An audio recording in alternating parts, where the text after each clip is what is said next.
అని చెప్పి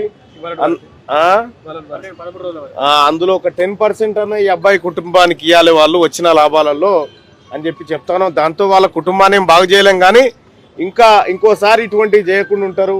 మొత్తం తెలంగాణ రాష్ట్రంలో సినిమాలు ఎవరైతే తీస్తా ఉన్నారో వాళ్ళందరికీ కూడా ఈ బెనిఫిట్ షో ఈ జరిగిన ఘటన తర్వాత కూడా మేల్కోకుండా అదో అల్లు అర్జున్కి ఏదో అయిపోయింది అన్నట్టుగా పరామర్శకు రావాల్సిన అబ్బాయి తానికైతే అల్లు అర్జున్ దగ్గర పోయారు.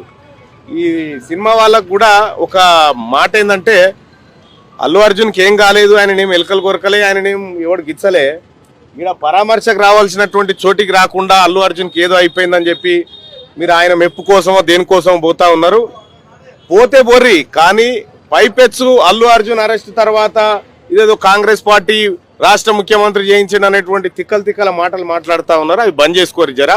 సినిమా మందం ఉంటే మాకేం ఇబ్బంది లేదు, ప్రభుత్వాన్ని అస్థిరపరచాలి, ప్రభుత్వాన్ని బలనం చేయాలనేటువంటి కార్యక్రమాలు చేస్తే మేము సినిమాని కూడా ఏం చూడం. మేము పొలిటీషియన్లు కూడా అల్లు అర్జున్ అరెస్ట్ తర్వాత ఇక్కడికి వస్తున్నారు, గతంలో పొలిటీషియన్లు ఎవరు రాలేదు, అరెస్ట్ తర్వాత ఇక్కడికి వచ్చి చూస్తున్నారు. ఇప్పుడు first of all me media ఈ అబ్బాయి దగ్గరికి ఎందుకు రాలే? మీరంతా అల్లు అర్జున్ చుట్టూ ఎందుకు తిరిగిరు? మీరంతా ఏడొచ్చిరు?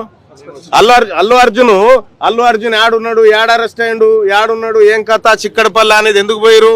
మీరు మీడియాలో అల్లు అర్జున్ కున్న వాల్యూ ఈ అబ్బాయికి మీడియా కూడా ఇయ్యలే. అందుకోసమే మీడియా కూడా ఏది న్యాయం ఏది అధర్మం అనేది ఆలోచన చేయాలి. అల్లు అర్జున్ కున్నటువంటి ఆయన ఏం కాలేని అట్లా తీసుకొని పోతే పాయే అని యాప చెట్ల సందులకి నొగాయన, బిల్డింగ్ మీదకి నొగాయన, ఈ సూది గుచ్చిరని నొగాయన, ఇక వేసుకపోతారని నొగాయన. సో ప్రజల ప్రాణాలు చాలా ఇంపార్టెంట్. అల్లు అర్జున్ అయినా ఎవరైనా కూడా మంచోళ్ళే. Thank you. ఇంక ఇచ్చుడు ఎక్కడిదిగా, ఎవరికి ఇచ్చేది లేదు బెనిఫిట్స్.